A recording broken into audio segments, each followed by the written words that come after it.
"What are we to do now?" she asked. "Morning will bring discovery of this," and she pointed to the still body of Mohammed Beyd. "They will kill you when they find him." For a time Werper did not reply. Then he turned suddenly toward the woman. "I have a plan," he cried.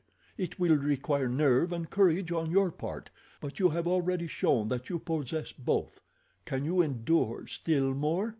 "I can endure anything," she replied with a brave smile, "that may offer us even a slight chance for escape." "You must simulate death," he explained. "While I carry you from the camp I will explain to the sentries that Mohammed Beyd has ordered me to take your body into the jungle. This seemingly unnecessary act I shall explain upon the grounds that Mohammed Beyd had conceived a violent passion for you, and that he so regretted the act by which he had become your slayer that he could not endure the silent reproach of your lifeless body." The girl held up her hand to stop. A smile touched her lips. "Are you quite mad?" she asked. "Do you imagine that the sentries will credit any such ridiculous tale?" "You do not know them," he replied. "Beneath their rough exteriors, despite their calloused and criminal natures, there exists in each a well defined strain of romantic emotionalism. You will find it among such as these throughout the world. It is romance which lures men to lead wild lives of outlawry and crime. The ruse will succeed, never fear." Jane Clayton shrugged. "We can but try it. And then what?" "I shall hide you in the jungle," continued the Belgian, "coming for you alone and with 2 horses in the morning."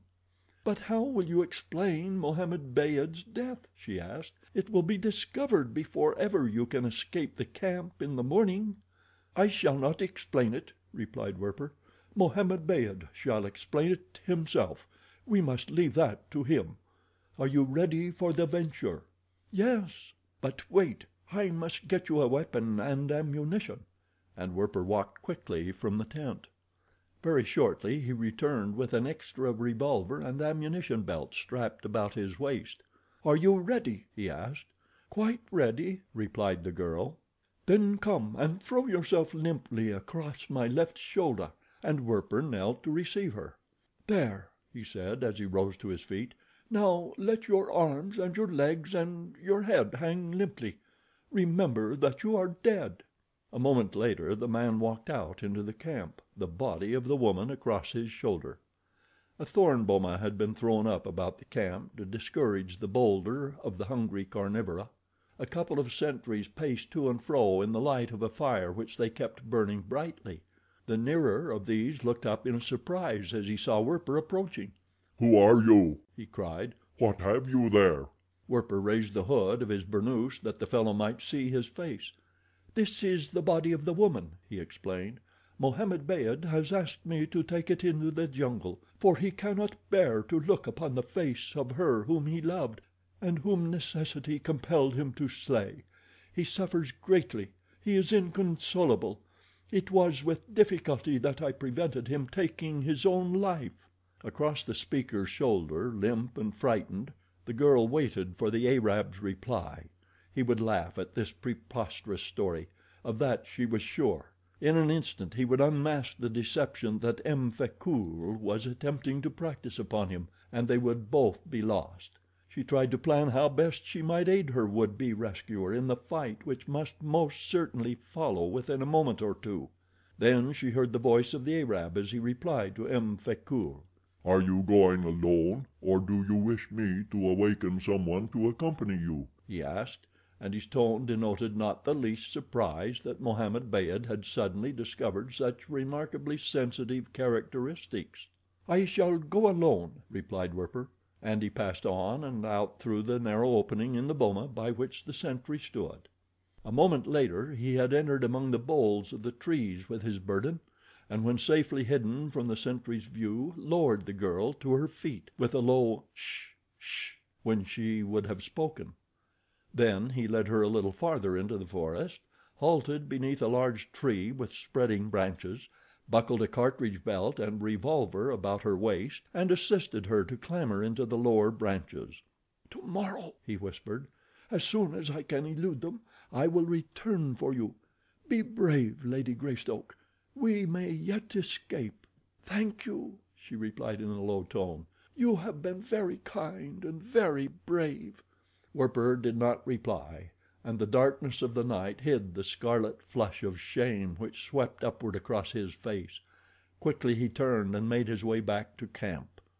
The sentry from his post saw him enter his own tent; but he did not see him crawl under the canvas at the rear and sneak cautiously to the tent which the prisoner had occupied, where now lay the dead body of Mohammed Beyd. Raising the lower edge of the rear wall, Werper crept within and approached the corpse. Without an instant's hesitation he seized the dead wrists and dragged the body upon its back to the point where he had just entered.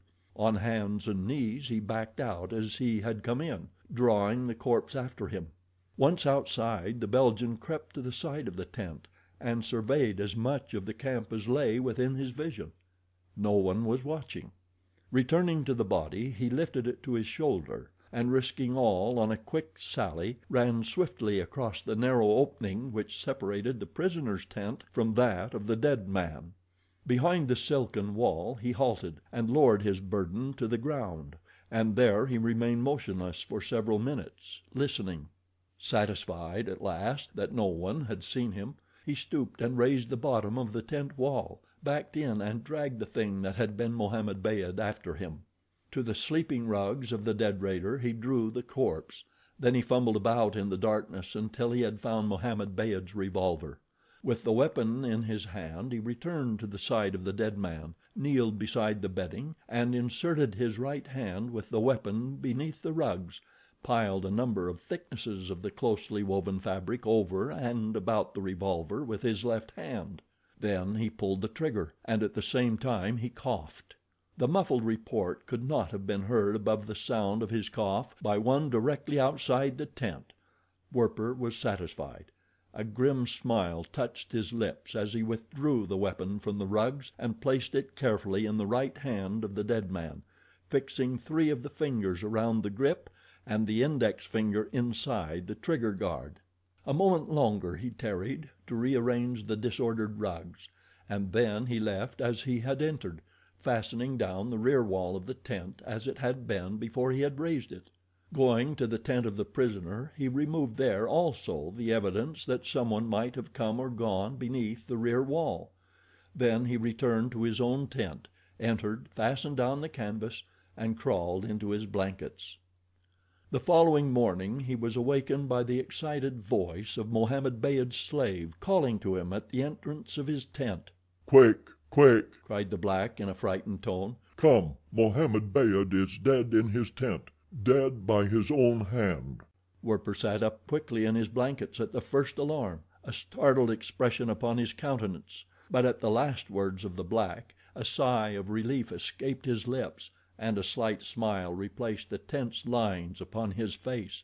"I come," he called to the slave, and drawing on his boots rose and went out of his tent. Excited Arabs and blacks were running from all parts of the camp toward the silken tent of Mohammed Beyd, and when Werper entered he found a number of the raiders crowded about the corpse, now cold and stiff. Shouldering his way among them, the Belgian halted beside the dead body of the raider. He looked down in silence for a moment upon the still face, then he wheeled upon the Arabs. "Who has done this thing?" he cried. His tone was both menacing and accusing. "Who has murdered Mohammed Beyd?" A sudden chorus of voices arose in tumultuous protest. "Mohammed Beyd was not murdered," they cried. "He died by his own hand. This and Allah are our witnesses," and they pointed to a revolver in the dead man's hand. For a time Werper pretended to be skeptical, but at last permitted himself to be convinced that Mohammed Beyd had indeed killed himself in remorse for the death of the white woman he had, all unknown to his followers, loved so devotedly.